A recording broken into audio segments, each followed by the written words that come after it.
Well, hello again everybody, and welcome to another collection video.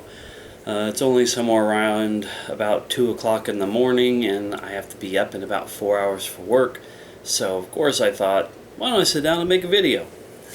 But it's okay, because I spent a few hours sleeping here on the couch before I woke up and decided to do this. So anyway, I kind of forgot to do this collection video before I jumped to like Dreamcast and Xbox. I was going to try to keep all my Nintendo stuff together, at least in order of when I recorded these. Ultimately, it doesn't really matter when I record them, but this is my N64 collection, and comment a little bit about my experience with the N64. It's probably the most neglected collection that I have, mainly because as much as I love the console, I've mentioned this a few other times in previous videos, a lot of my love for the N64 is based around my love for Legend of Zelda Ocarina of Time, and a handful of other games, some of which I do have, some of which I don't. But for a console that only had 300 games released, I really hold it in high regard over a small handful of games. I grabbed out all of my stuff and I realized, wow, I have more games here than I expected. But last year I got rid of a whole bunch of really good games, kind of kicking myself over doing it. I mean, I got rid of Conker's Bad Fur Day, both Banjo-Kazooie and Tooie games. What was the other one I was just thinking about? I completely blanked on another one of the games that I had. I still, like I said, I still have a few games in my collection that are particular favorites, but quite a few of my main ones. Well, like, for example, spoiler, there's no Ocarina of Time in this collection, despite it being my favorite game on this console, unless you count my Japanese copy of it. But I don't have an American, an NTSC copy of Ocarina of Time or Majora's Mask, either one. So that's kind of a shocker. But anyway, let's get started on this, because I don't want this to be more than one part if I can help it. Okay, so I'm going to show off most of what I have is in cart only. I do have a few boxes and one sealed game. We'll get to those as we get to them in alphabetical order.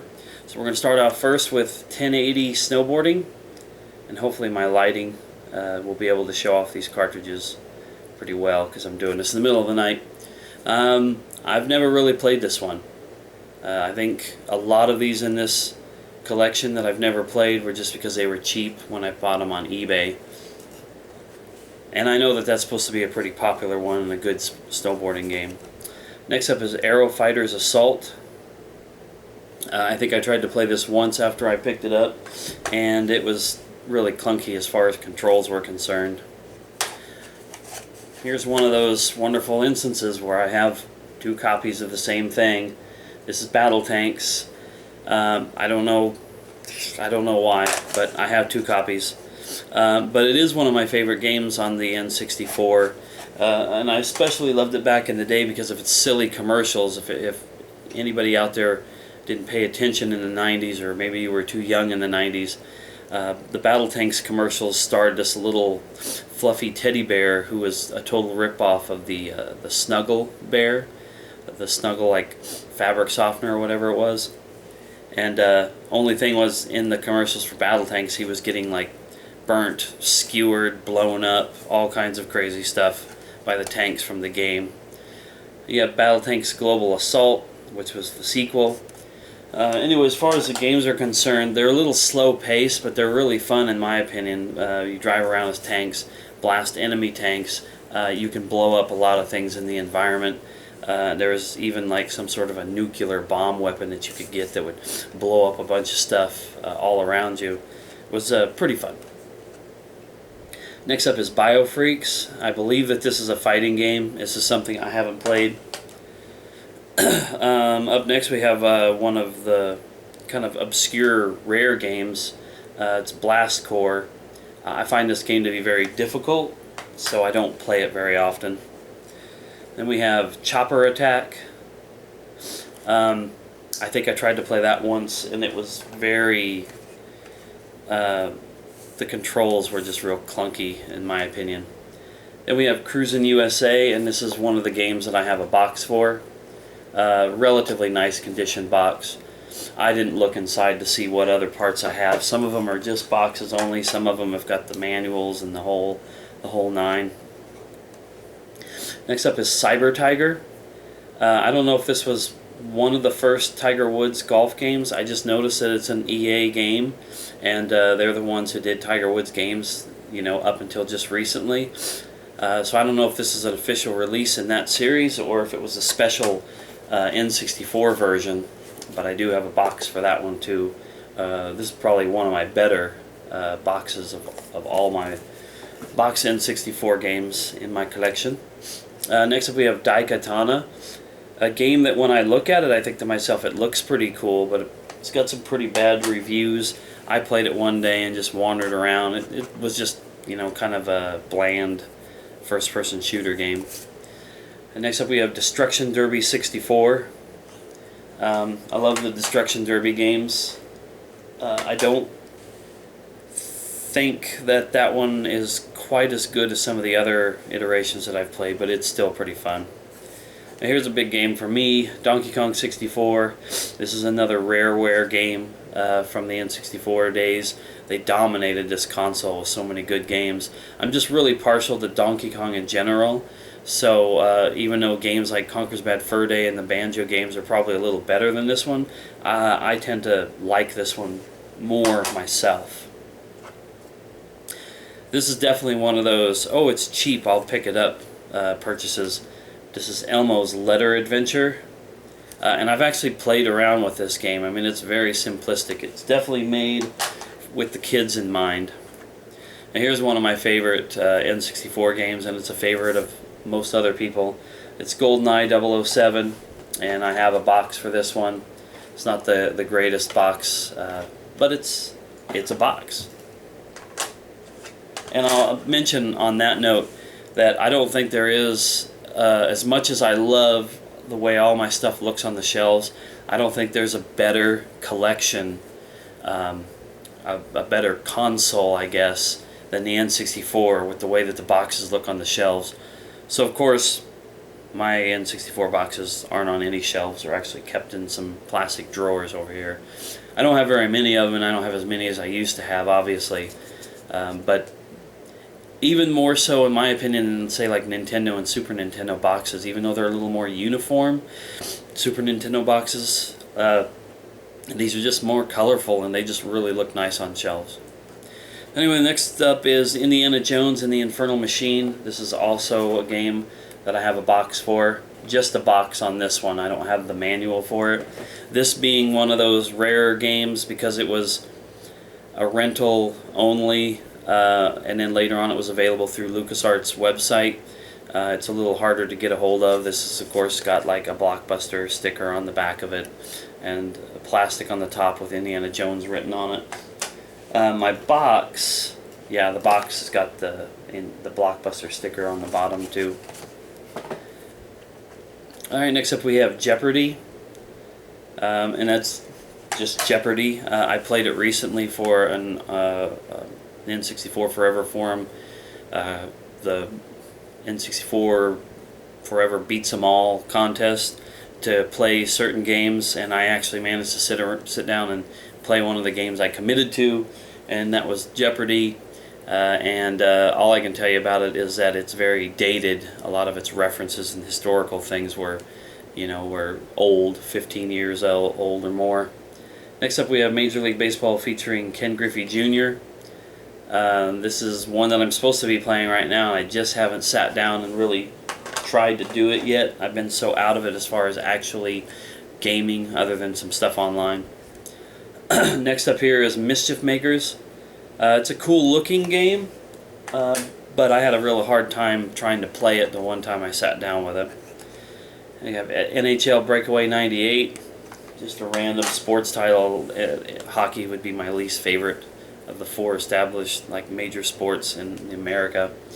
Nightmare Creatures, now this is a really good game, although I haven't really played the N64 version. I usually play it on PS1. Next up we have Quest 64. on the fence about this game because I played it back in the day and I was very, very lost when I played it. And I want to give it another chance because the N64 legitimately has only like 4 RPGs out of the 296 games that were released here in North America. Shadowgate 64, Trials of the Four Towers. I tried to play this one day. I was really hoping this would be really, really cool. It just seemed pretty slow. Next up we have South Park. This is a game that gets a lot of flack and bad reviews and whatnot. I think it's silly as hell and it's fun. It's a first-person shooter type game with South Park characters in a ridiculous South Park inspired scenario. And next up we have Star Wars Episode 1 Battle for Naboo. This is done in the same style as the Rogue Squadron game was done. Therefore I really, really like it because I like that game style. And I have a box for this one. And this is another blockbuster one because it's got the previewed sticker on one side and it's got that white sticker there with their barcode on it. Alright, next up we have Star Wars Shadows of the Empire. I am not entirely enthused with this one. It's slow, it's clunky in my opinion, and I just couldn't really ever get past the beginning of the game, to be honest with you. And I know a lot of people will say, well, you need to get past the first few levels to really get into it, but when it's a chore to get to the best parts of a game, sometimes the game's really not worth making that effort for. We have Tom Clancy's Rainbow Six. Not a big fan of that. I mentioned that in my Dreamcast collection video. Next up we have Tony Hawk's Pro Skater 2, another game in which I have a box, pretty nice box. This is another blockbuster box, but thankfully it only has the one white sticker on the back of it. Oops. Then we have Toy Story 2, which just blows my mind to think that Toy Story 2 came out so long ago that it was on the N64. But I also have a box for this one. Not bad shape, but it's a little beat up. And we have Turok 2 Seeds of Evil. This is another series in which I got rid of some of the other games in the line, including the rare Grey Cart Rage Wars. But I think I did pretty good on that one and traded it to Sick Cooper, who's an awesome N64 and video game collector on YouTube and the N64 Forever forum, and it was nice to contribute something cool to his collection. Next up is Wipeout 64. Got this one off of a recommendation from another YouTuber and tried to play it. I don't know, I've just never been good at the Wipeout style games.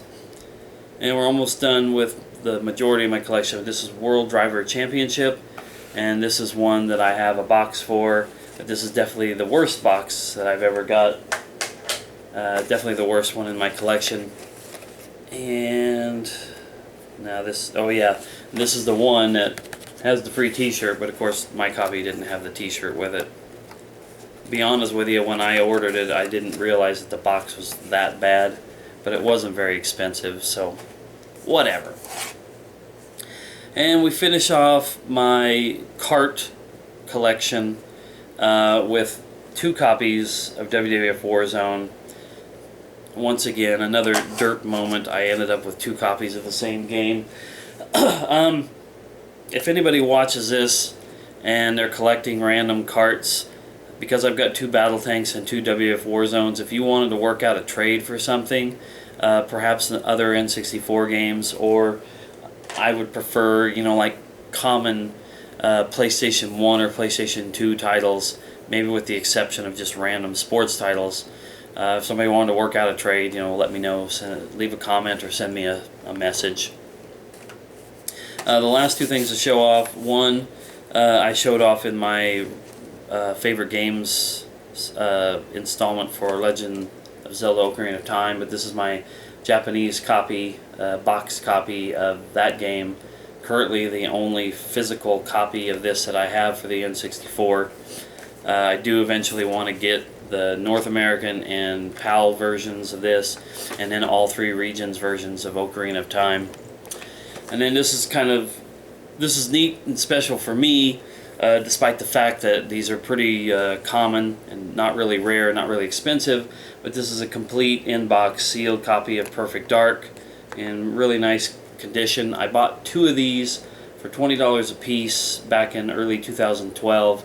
Thought I had stumbled across an awesome deal because somebody had just broke open a box, an actual retail case of these. Then I come to find out, because they were Perfect Dark was released so close to the end of the N64's lifespan, it was really easy to find copies like this. So I was like, oh, well, okay, not as awesome as I thought it was. A couple more things to show off. Here's my Game Shark Pro for the N64, and looks like the sticker has come off of this, so I can't specify what version it is, but it works really good. It's helped me through a lot of games I've tried to play here recently. And then I got a couple controllers to show off. This is just a green controller, nothing super special about it, but I have that, and then I have one of these blue and yellow Pokemon controllers. This was just a random purchase off of eBay. If you don't know, the N64, in my opinion, is probably the most collectible console on the market because of the number of controllers that are available for it, the number of different colored consoles, especially the rare ones, especially the Japanese exclusive consoles, the Nintendo Power Contest controllers, and also due to the fact that there's just under 300 games to collect in the States, not that many more exclusives for PAL and Japan, so it's very attainable, although there's some major purchases out there if you really want to collect everything. But it was just a time, I guess, in collecting, especially with Nintendo, where they just love to, they still love to flood the market with exclusive handhelds and consoles, colored everything. It's a little crazy, it's a little out there, but it is kind of cool. I don't have any desire to get into it, but if a person was looking for a console to collect for, this is definitely one that's loaded with cool stuff to get. Alright, couple of last things to show off. I have a couple of these N64 boxes. I believe that these are probably like rental store boxes. Oh, this one's got a nice little break in it that I didn't realize. But you know, it's got the tabs in here to hold your cartridges and maybe even like the memory card down there. I got these, I think, as a throw-in on something I bought on eBay. I wasn't expecting to get something like this, but they're kind of neat to also have on the shelf. When I had them displayed a year or two ago, everything looked nice. Alright, well, I guess that's everything that I had here to show off. So thanks a lot for checking out another collection video. Sorry if this went a little longer than I've been trying to do. In the next few days, I'm going to start in on my 360 collection, and then we'll hit PlayStation 1, 2, and 3, and maybe the PC games that I have in cases. Anyway, that's it for now. Thanks a lot for watching, and we'll see you next time.